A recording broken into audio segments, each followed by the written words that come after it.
और इस कथा के अंदर बहुत सारे लोग उपस्थित हो रहे हैं। इस कथा में माननीय मुख्यमंत्री जी पुष्कर सिंह धामी भी एक दिन रहेंगे और भी बहुत सारे राजनीतिक शख्सियतें इस कथा का हिस्सा बनेंगी। दिव्य ज्योति जागृति संस्थान की ओर से काशीपुर शहर में श्रीमद् भागवत कथा का आयोजन किया जा रहा है। आपको बता दें, काशीपुर के रामलीला ग्राउंड में 8 फरवरी से 14 फरवरी तक दोपहर 2 बजे से 5 बजे तक श्री भागवत कथा का आयोजन दिव्य ज्योति जागृति संस्था की ओर से किया जा रहा है। इस कथा का वाचन श्री आशुतोष महाराज जी की शिष्य तथा व्यास साध्वी सुश्री कालिंदी भारती जी के द्वारा किया जाएगा, जो कि वर्तमान समय में महाकुंभ में अपनी कथा की सेवा को निभा रही है। वहीं काशीपुर रामलीला मैदान में होने जा रहे इस कार्यक्रम की जानकारी हेतु स्वामी उमेशानंद जी ने पत्रकारों से वार्ता करते हुए कार्यक्रम की पूरी रूपरेखा प्रस्तुत करी। Report सुरागीलाल news. मुख्यमंत्री माननीय श्री पुष्कर सिंह धामी की इस कथा में दिव्य ज्योति जागृति संस्थान, जिसके संचालक हमारे गुरुदेव श्री आशुतोष महाराज जी हैं, उनकी परम शिष्या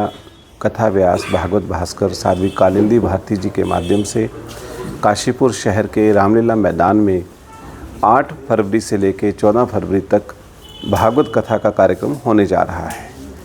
और ये कथा अपने आप में एक अलौकिक दिव्य कथा होने जा रही है। इस कथा का समय रहेगा दोपहर 2 बजे से लेकर शाम 5 बजे तक समय रहेगा। और इस कथा के अंदर साध्वी कालिंदी भारती जी के साथ श्री आशुतोष महाराज जी के साध्वी शिष्याएं और साधुजन, वो भी लगभग 20-22 के आसपास वो इस कथा में पहुंच रहे हैं। इस कथा का मूल उद्देश्य है सनातन धर्म का प्रचार प्रसार करना और हमारे जितने भी शास्त्रों के अंदर ईश्वर की महिमा का गुणगान किया गया है, जिसके माध्यम से एक व्यक्ति अपने मन, अपने चित्त के अंदर उस परमात्मा का दर्शन कर पाए। ये सारे विचार साध्वी बहन जी ने अपनी इस कथा के माध्यम से समाज के आगे रखने हैं। कुछ और विशेष बातें रहेंगी इस कथा के अंदर, इस प्रकार युवाओं का मार्गदर्शन। हमारा जो देश, हमारी जो युवा पीढ़ी है वो सोशल मीडिया का दुरुपयोग कर रही है और हमारे बच्चों के अंदर संस्कार विलुप्त होते जा रहे हैं। इन सारे विषयों पर भी साध्वी बहन जी का बच्चों और आज की युवा पीढ़ी के लिए एक बहुत ही अच्छा संदेश रहेगा। और इस कथा के अंदर बहुत सारे लोग उपस्थित हो रहे हैं। इस कथा में माननीय मुख्यमंत्री जी पुष्कर सिंह धामी भी एक दिन रहेंगे और भी बहुत सारे राजनीतिक शख्सियतें इस कथा का हिस्सा बनेंगी। हमारे यहाँ के विधायक और यहाँ के जो नए मेयर बने हैं वो भी इस कथा का हिस्सा हैं।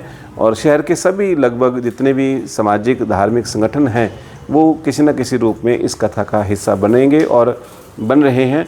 और ये कथा 8 फरवरी से शुरू होगी और इसी कथा के उपलक्ष्य में 6 फरवरी को एक बहुत ही भव्य विशाल कलश यात्रा निकाली जा रही है और वो कथा पंडाल से ही प्रारंभ होगी। 6 फरवरी को सुबह 11 बजे कार्यक्रम प्रारंभ होगा कलश यात्रा का और शहर के मुख्य मार्गों से होते हुए पुनः वो वापस कथा स्थल पे यात्रा। लोगों से क्या निवेदन करना चाहेंगे? मैं काशीपुर वासियों से सबसे पहले मैं उनका बहुत बहुत अभिनंदन साधुवाद करना चाहूँगा, क्योंकि उन्होंने इस कथा के अंदर भरपूर सहयोग दिया है और हमें बहुत अच्छा रिस्पांस मिल रहा है सभी शहर के लोगों से।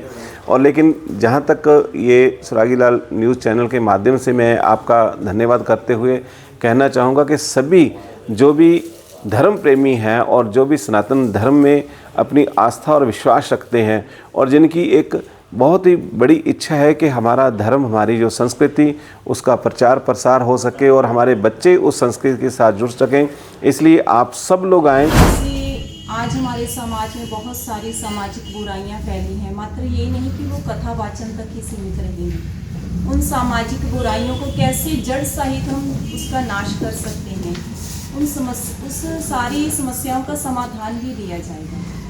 और साध्वी बहन जी के द्वारा ये भी बताया जाएगा, ईश्वरीय सत्ता जैसे धरा पर आती है तो बहुत सारी आध्यात्मिक कैसे लीलाएं करती हैं, तो उनके क्या आध्यात्मिक रहस्य हैं ये भी साध्वी बहन जी के द्वारा बताया जाएगा।